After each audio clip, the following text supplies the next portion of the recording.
আসসালামু আলাইকুম ভিউয়ার্স। বহুল প্রতীক্ষার পরে বাংলাদেশ পুলিশ কনস্টেবলের নতুন একটি পদে আরও একটি সার্কুলার প্রকাশিত হয়েছে 2026 এসে। তো অনেকেই এই সার্কুলারটির জন্য দীর্ঘদিন যাবত অপেক্ষা করে আসতেছেন, কিন্তু আসলে সার্কুলারটি কবে প্রকাশিত হবে সেটি জানেন না। তো অবশেষে সার্কুলারটি প্রকাশিত হয়ে গেছে, আর এই সার্কুলারটি কিন্তু অনেক বড় একটি সার্কুলার। কাজেই এই সার্কুলারটি অনেক গুরুত্বপূর্ণ হতে যাচ্ছে পুরুষ মহিলা উভয়ের জন্যেই। আপনি পুরুষ হন কিংবা মহিলা হন, আপনার জন্য আজকের এই সার্কুলারটি কিন্তু অনেক গুরুত্বপূর্ণ হতে যাচ্ছে। কাজে ভিডিওটি স্কিপ না করে বা টেনে টেনে না দেখে আমাদের সাথেই থাকুন শেষ পর্যন্ত। সর্বপ্রথমে এখানে আমি ভিডিওটি দীর্ঘায়িত করব না, যেহেতু আপনারা অনেক কিছুই জানেন। সেক্ষেত্রে আমি শুধু এখানে যোগ্যতার বিষয়টি উল্লেখ করব, আর যোগ্যতার বিষয়টি উল্লেখ করলে আপনারা বাকি বিষয়টি যদি বুঝতে না পারেন, পরবর্তীতে আমাদের এই ভিডিওর ডিসক্রিপশনে বা আমাদের এই ভিডিওর কমেন্ট সেকশনে কমেন্ট করবেন। আমরা কিন্তু আপনাদের এই যথাযথ রিপ্লাই দেওয়ার চেষ্টা করব বা সেই অনুযায়ী ভিডিও বানানোর চেষ্টা করব। সর্বপ্রথমে এখানে প্রার্থীর যোগ্যতা, বয়স দেওয়া হচ্ছে, তারপর হচ্ছে বয়স সীমা, তারপরে এখানে বয়স হচ্ছে 18 হতে 20 বছরের ভিতরে কিন্তু আপনার বয়স হতে হবে। যে সকল প্রার্থীর বয়স 31 মার্চ 2026 তারিখ বর্ণিত বয়সসীমার মধ্যে থাকবে তারা আবেদনের যোগ্য বলে বিবেচিত হবে। এক্ষেত্রে মুক্তিযোদ্ধা, শহীদ মুক্তিযোদ্ধা ও বীরাঙ্গনা সন্তানদের জন্য বিদ্যমান কোটা পদ্ধতি অনুসৃত হবে। তারপর হচ্ছে শিক্ষাগত যোগ্যতা, এসএসসি অথবা সমান পরীক্ষায় উত্তীর্ণ হতে হবে এবং পাশাপাশি কমপক্ষে আপনাকে জিপিএ 2.50 পেয়ে উত্তীর্ণ হতে হবে, তবেই কিন্তু আপনি আবেদন করতে পারবেন। এখানে জাতীয়তা বাংলাদেশের স্থায়ী নাগরিক হতে হবে। আপনি পুরুষ হন কিংবা মহিলা হন, আপনাকে কিন্তু অবশ্যই বাংলাদেশের নাগরিক হতে হবে একজন। তারপর হচ্ছে বৈবাহিক অবস্থা, আপনাকে একেবারে অবিবাহিত হতে হবে, তাও পুরুষ মহিলা উভয়ের জন্য একই অবিবাহিত হতে হবে। তারপর হচ্ছে শারীরিক মাপ, এখানে শারীরিক মাপ আমি সর্বপ্রথমে পুরুষ প্রার্থীদেরটা বলতেছি, যদিও এই সার্কুলারটি প্রকাশিত করছে কিন্তু একটু ঝাপসা দেখতে দেখা যাচ্ছে। আপনাদের হয়তো বুঝতে অনেক সমস্যা হতে পারে, তাই আমারও বলতে সমস্যা হচ্ছে, এই সার্কুলারটি অনেকটাই ঝাপসা।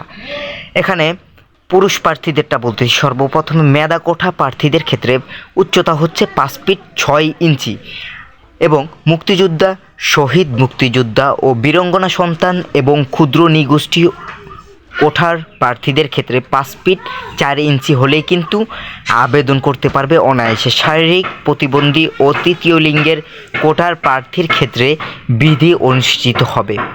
তারপর হচ্ছে মহিলাদের ক্ষেত্রে আমি এই সাধারণ এটা বলে দিচ্ছি, সেটি হচ্ছে নারী প্রার্থীদের ক্ষেত্রে মেধা কোটার প্রার্থীদের ক্ষেত্রে 5 ফিট 4 ইঞ্চি মুক্তিযোদ্ধা, শহীদ মুক্তিযোদ্ধা ও বীরাঙ্গনা সন্তান এবং ক্ষুদ্র